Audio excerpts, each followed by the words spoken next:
한국인이라면 늘 먹게 되는 마늘.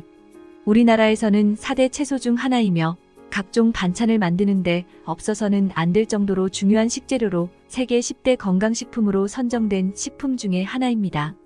또한 미국의 국립암연구소에서 40가지 유명한 항암식품들 중에서 1위로 선정한 최고의 장수식품입니다. 예로부터 마늘이 있는 식탁은 약국보다 낫다라는 말이 있을 정도로 마늘은 정말 몸에 좋은 식품입니다. 하지만 마늘을 이렇게 요리해 드시면 신경이 파괴되고 치매에 걸릴 수도 있다고 합니다. 오늘은 마늘을 드실 때 좋은 요리와 안 좋은 요리, 마늘에 대한 모든 것들을 알려드리겠습니다.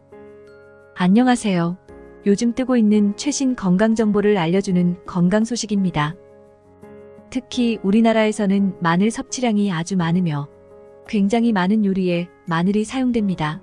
마늘은 열량이 낮은데도 영양소는 많아서 영양학적으로는 거의 완전 식품에 가까운데요. 마늘 먹는 방법은 익힌 것보다는 생으로 먹는 것이 좋으며 통째로 먹기보다는 자르거나 빻아서 먹는 것이 좋다고 합니다. 마늘의 가장 특징적인 요소는 바로 알리인과 알리신입니다. 마늘의 주성분인 알리인이 잘리거나 으깨지거나 해서 손상을 입으면 알리나아제가 흘러나오면서 알리신이 만들어집니다. 이 효소작용에 의해 매운맛과 냄새가 나는 것입니다. 또한 이 알리신 성분은 강력한 살균과 향균 작용이 있고 항암작용과 고지혈증 예방에 효과가 있습니다. 하지만 알리신은 마늘이 으깨질 때 나오므로 통마늘, 썬 마늘엔 곰팡이가 피곤합니다. 방부 살균 효과를 보려면 다진 마늘을 써야 하며 다진 마늘은 냉장고에 넣어두면 웬만해선 상하지 않습니다. 그러나 익히면 고리 구조가 여럿 있는 알리신은 당연히 파괴되므로 그만큼 알리신의 분량이 줄어드는 단점이 있습니다. 마늘은 항암 효과가 뛰어나고 전립선 건강에도 좋으며 피부 노화 방지 작용도 있습니다. 다이어트에도 좋으며 특히 정력에 좋다고 알려져 있지만 사실은 정력에만 좋은 것은 아니고 몸의 기력 회복에도 매우 좋다고 합니다. 한의학에서도 익혀서 먹으면 음기가 강해진다라고 하는데 이는 마늘에 들어있는 알리신이 몸속의 비원과 만나면 알리티아민으로 변하여 피로 회복 및 정력 증강에 도움을 주기 때문입니다. 이렇게 다양한 효능이 있는 마늘도 좋은 요리와 안 좋은 요리가 있다고 합니다. 어떻게 먹으면 좋을까요? 먼저 몸에 좋지 않은 마늘 요리 3가지를 알려드리겠습니다. 시작하기 전에 구독과 좋아요를 눌러주시면 보다 유용한 영상을 만드는데 큰 도움이 됩니다. 첫 번째, 마늘튀김. 마늘을 튀기면 바삭바삭하니 맛있지만 사실상 영양적인 효능은 기대하기가 어려운데요. 튀긴 마늘은 고탄수화물 음식입니다. 튀기는 과정에서 대부분의 좋은 영양소가 파괴되고 오히려 건강에 해를 끼칠 수 있습니다. 보통 우리가 사용하는 기름은 오메가6 성분이 많은 식용유를 사용합니다. 그렇게 되면 오메가 지방산 불균형으로 몸속에서 불포화 지방산의 균형을 무너뜨리고 염증을 유발할 수 있습니다. 혈관 속의 염증은 동맥경화, 관절염, 당뇨병, 고혈압을 악화시키고 결국 암을 유발할 수 있습니다. 게다가 튀기는 과정에서 열량이 높아지고 트랜스 지방이 가득 생깁니다. 이 트랜스 지방은 나쁜 콜레스테롤인 LDL 수치를 높이고 좋은 콜레스테롤인 HDL을 낮춰 심혈관 질환을 불러오게 되는 것입니다. 어떤 좋은 음식이라도 튀김으로 드시면 건강에 정말 좋지 않습니다. 두 번째, 마늘빵.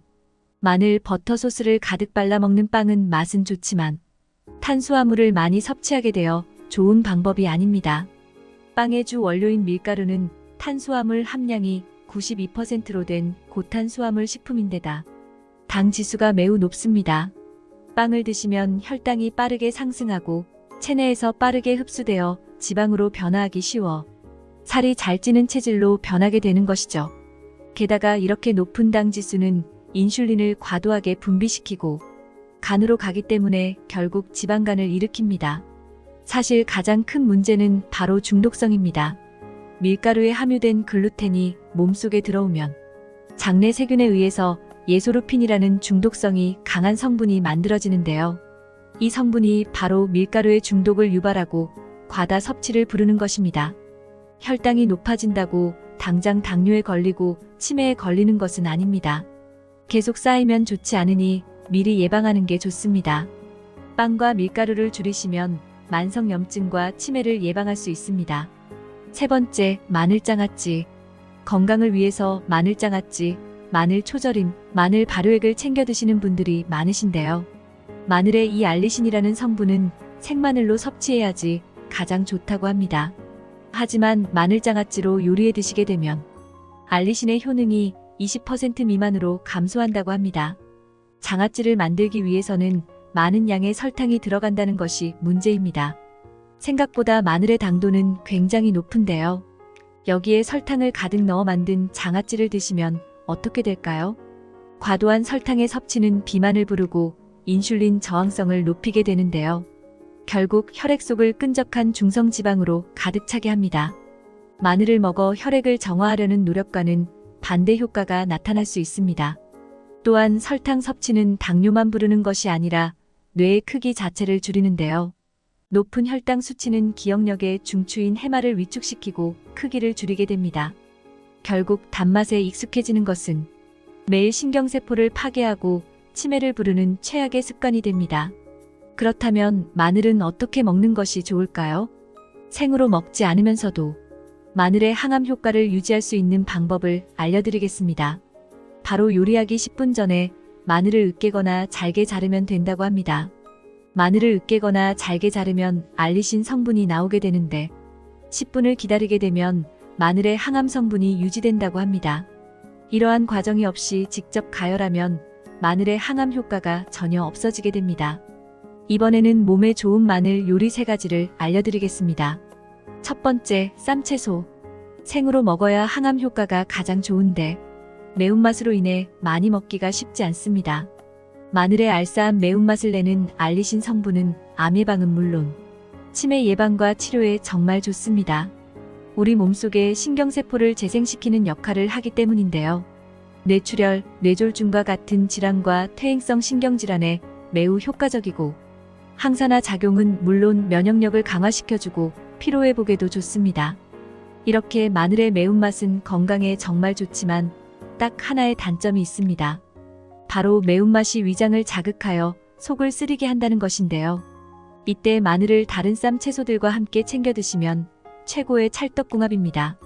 채소들의 영양소, 비타민, 무기질 성분과 마늘의 좋은 항산화 성분들이 함께 어우러져 시너지를 내줄 뿐만 아니라 속을 편안하게 만들어 영양분의 흡수와 소화를 도와줍니다.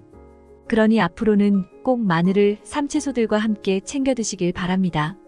두 번째, 돼지고기. 마늘과 돼지고기의 궁합은 정말 좋습니다. 마늘의 톡 쏘는 매운맛이 알리신 성분은 돼지고기의 비타민 B1이 우리 몸속에 잘 흡수될 수 있도록 도와주는데요. 알리신과 비타민 B1이 결합하면 몸속에서 알리티아민으로 변해 피로회복, 기력 증진, 항암 효과에도 좋습니다. 게다가 마늘의 스코르딘인 성분은 나이가 들어서 빠지는 근육을 강화해주는 데에도 큰 역할을 합니다. 이뿐만 아닙니다. 돼지고기를 구워서 드시게 되면 탄고기에서 벤조피렌과 같은 발암물질이 생길 수 있는데요. 이때 마늘과 함께 드시면 마늘의 강력한 살균 효과가 발암물질을 제거하고 몸속의 중금속을 배출하며 식중독균을 제거하기 때문에 더 건강하고 안전하게 드실 수 있습니다. 마늘이 육류의 단백질을 중화시켜 부드럽게 하니 소화에도 좋고 잡내를 제거하는 효과도 있습니다. 따라서 마늘과 고기는 맛도 좋고 건강에도 좋은 최고의 음식입니다. 세 번째, 기름에 볶기. 앞에서 기름에 튀겨 드시는 것은 정말 좋지 않다고 알려드렸습니다. 그런데 기름에 볶아 먹으면 좋다고 하니 이상하시죠? 어떤 기름인지가 중요합니다. 오메가6 기름이 아니라 올리브유와 같은 오메가3 기름에 볶아서 드셔야 합니다. 마늘은 조리법에 따라 섭취하실 수 있는 영양소가 다른데요. 생마늘로 드시면 알리신, 수용성 비타민 B와 C를 섭취하실 수 있습니다.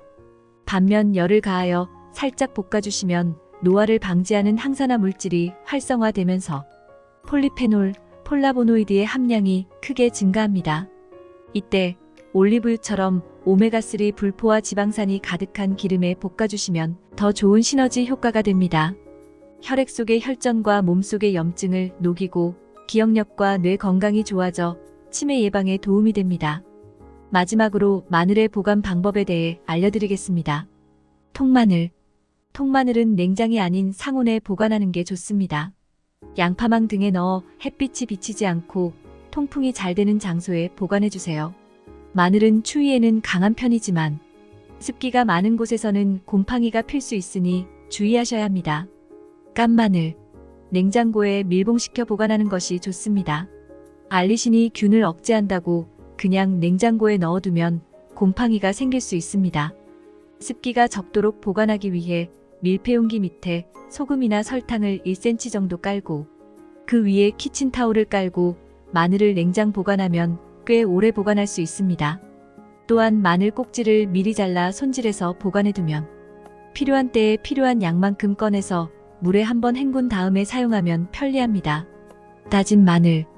지퍼백에 넣고 밀봉해서 냉동실에 보관하면 마늘은 오랫동안 신선함을 유지할 수 있습니다.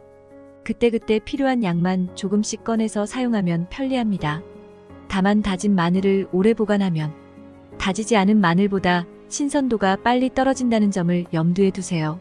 그래서 양을 적당히 나누어 보관하는 것이 좋습니다. 다진 마늘을 냉장고에 넣어두면 얼마 안가 녹색이나 갈색으로 변색되기도 하는데 상한 건 아니고 녹색은 효소 작용, 갈색은 공기 산화 작용 때문이라고 하니 걱정하지 않으셔도 됩니다. 영양상 문제는 없어서 그냥 섭취하셔도 됩니다. 그럼에도 먹기에 불안하다면 설탕이나 소금을 약간 섞어서 보관하거나 양파를 약간 넣고 함께 다지는 것도 효과적이라고 합니다. 마지막으로 다시 정리해 드릴게요. 마늘장아찌와 진액처럼 농축액으로 드시지 말고 쌈채소와 함께 꼭꼭 씹어 드시는 게 좋습니다. 아무리 좋은 마늘이라도 마늘빵으로 드시지 말고 고기와 함께 챙겨 드세요. 그리고 마늘은 후레이크나 칩으로 튀겨 드시지 말고 올리브유에 살짝 볶아서 드셔야 합니다. 오늘은 한국인의 필수 음식 마늘에 대해 알아보았는데요. 오늘 알려드린 방법으로 마늘을 더 건강하게 드시길 바랍니다. 다음 시간에도 최신 건강 정보를 들고 다시 찾아오도록 하겠습니다. 내일도 건강에 도움이 되는 정보를 얻고 싶으시다면 화면에 보이는 것과 같이 구독과 좋아요를 부탁드리겠습니다. 구독과 좋아요는 무료입니다. 시청해주셔서 감사합니다.